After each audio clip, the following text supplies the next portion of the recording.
Hey guys, welcome to the Fun Bikes YouTube channel. I'm Finn and today I'm going to show you how to build the MXR 790w mini electric dirt bike for kids. So it can go from this to this. Right, let's get into it. For this build you'll need a few specific tools. Your first tool is going to be a 17mm spanner, 14mm spanner, 13mm spanner, a 10mm spanner. You'll also need a 6mm Allen key. And finally, you'll need a 5mm Allen key. Now we've got the box in front of us, you're going to want a knife or a pair of scissors and some cutter pliers. You'll need these to cut these bits of banding and the sellotape down the middle. Let's get this bike out of the box. Now that we've got the bike out of the box, I'm now going to talk you through all the parts and accessories that came in it. The first part that you will receive is the foam bar pad cover and the bar pad cover itself. This is the front axle. You'll receive 2 spacers on here and the nut on the end. In this box you'll receive your charger. This is your parts bag. In here you'll have your speed setting key, your top clamps and your top clamp bolts. In this bag it has your tools in it, your number board, your owner's manual and a spare battery strap.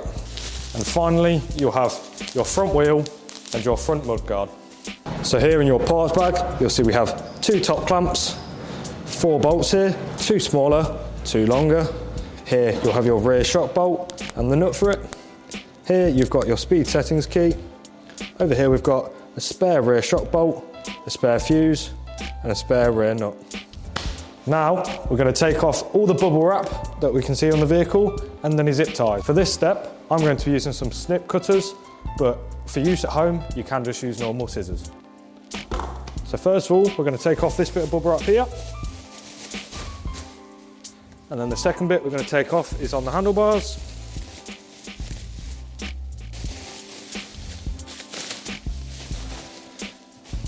Now I'm going to grab my wire cutters and cut this zip tie here, and there should be one on the other side as well to the other foot peg. And finally you're going to want to remove the bubble wrap from underneath the suspension. Now we have removed all the bubble wrap and everything is ready for us. We can now move on to the assembly part. For your first step of assembly, we're going to be assembling your handlebars. For this, you're going to need your 2 top clamps, a 6mm Allen key, and your 4 bolts from the parts bag. To make things a bit easier when assembling your handlebars, I highly recommend getting 1 clamp and 2 bolts for the start. This gives you more hand space and easier assembly. So you're going to want to get your handlebars, put them on top of your bottom clamps here. You're then going to want to grab your top clamp, put it on top, and you'll need the smaller bolt. This will go in the top hole. Just want to put this in loose by finger. There we go. Now you're going to need to grab your key, which you'll then slide on top of the top clamp, and then you'll grab your longer bolt, and that will go in the bottom hole to hold the key onto the clamp. Again, loose by finger. Now we'll move on to the other side. Again, you'll need top clamp, longer bolt, and your smaller bolt. So same as last time, put your top clamp on top, smaller bolt at the top hole, again loose by finger, and then previously again your longer bolt through the key, through the top clamp into the bottom. Now you're going to want to grab your 6mm Allen key, and you're going to want to tighten these until, not too tight, but tight enough at the moment. Now, before you make sure these are fully tight, you want to make sure that your handlebars are lined up with your forks. Ensure this is done before fully tightening.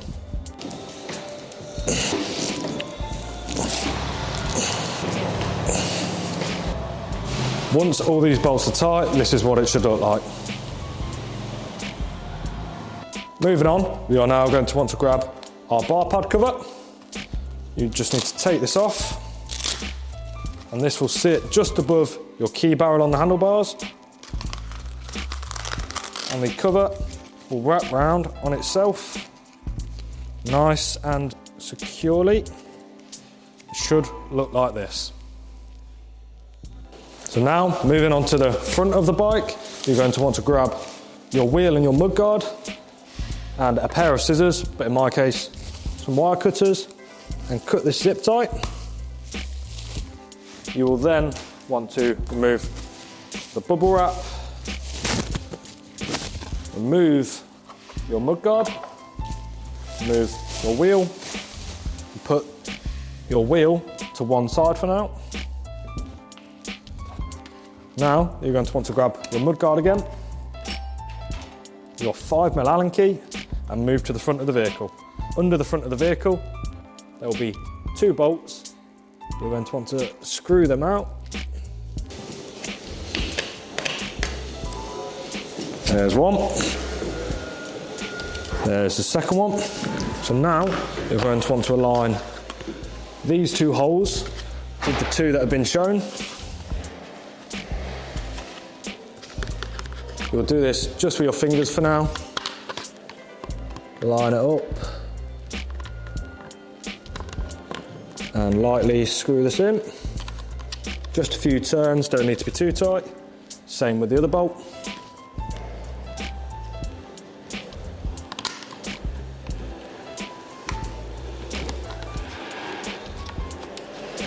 Screw it in, a few turns.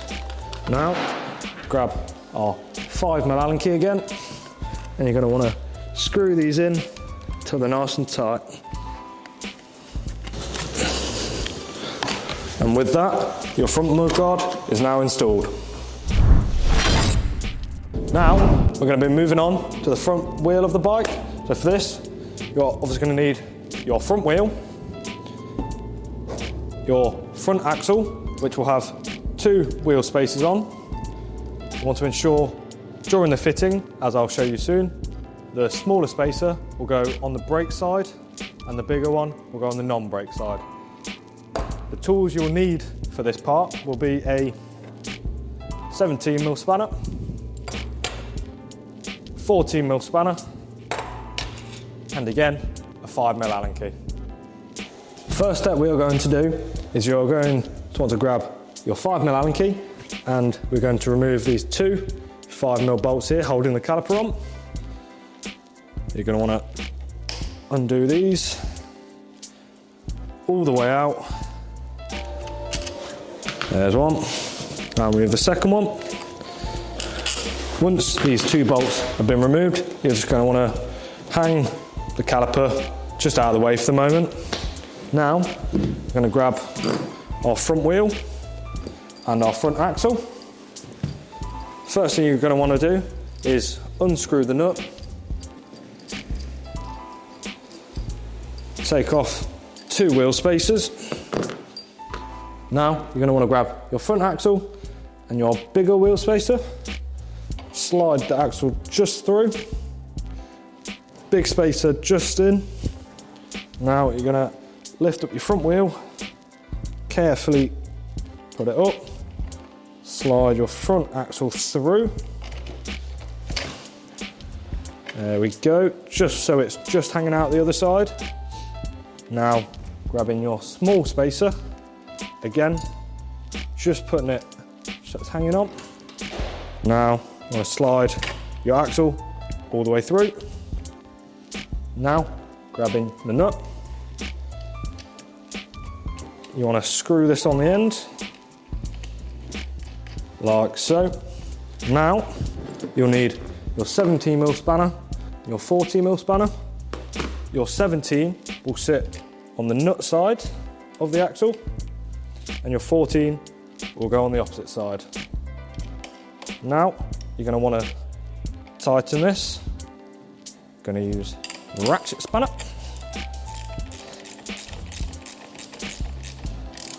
You're going to want it to ensure this is as tight as you can get it. Now we're going to move back to your caliper, which again, you want to grab the 2 bolts you removed and your 5mm Allen key. So you're going to want to slide your caliper onto the disc like so. You're going to want to align the holes on the caliper with the holes here. And now you can slide the bolt back in.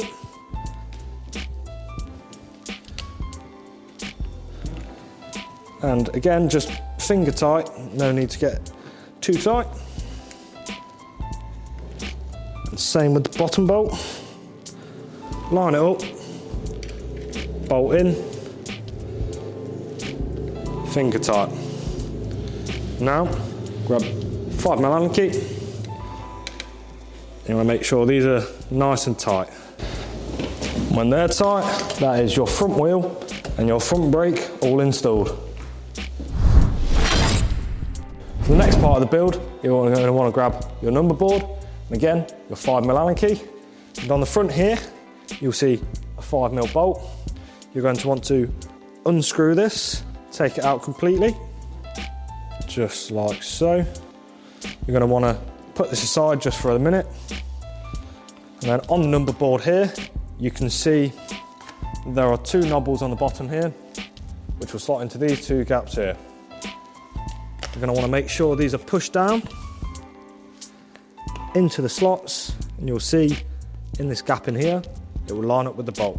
So now you want to grab your bolt and just put it in the gap for the moment.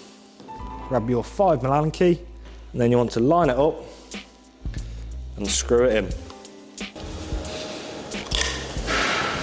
Now your number board has been installed. Now we're done with the front of the bike, we can now move on to the back of the bike. We're now going to fit the rear shock. And for this, you're going to need your rear shock bolt, your rear shock nut. You will also need a 13mm spanner and a 10mm spanner. Now to fit this rear shock, it can be quite awkward. So what I like to do is I carefully will move this bike very gently, put it onto its side, making sure it's nice and stable, like so.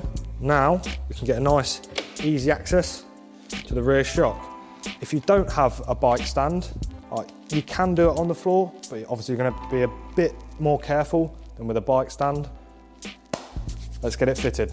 Now you've carefully got your bike at this angle. As you can see under here, you're going to want to align your rear shock with this gap here, just like so. Now you want to grab your 10mm and the nut. This will slide up through the shock and through the gap, and by hand gently screw the nut on. Now you want to grab your 10mm spanner and your 30mm spanner, and you will now tighten this bolt as tight as you can go. Now, once you have fitted the rear shock, you can now return it back to its original position on its bottom. Moving on to the next part, you're going to want to grab your 5mm Allen key.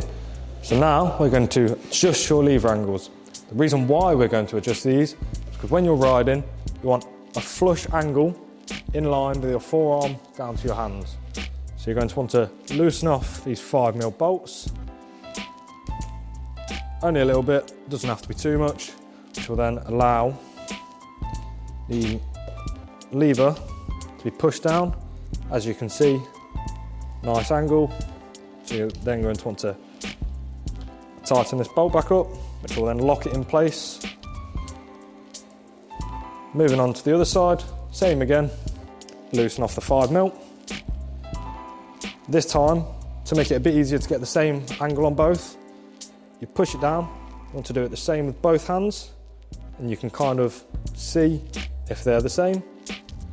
Now, once you're happy, you can then tighten 5mm once again, locking it. Now, you have some nice lever angles. Now you have finished building your bike, it's almost ready for use, but there is a few more steps before you can do so.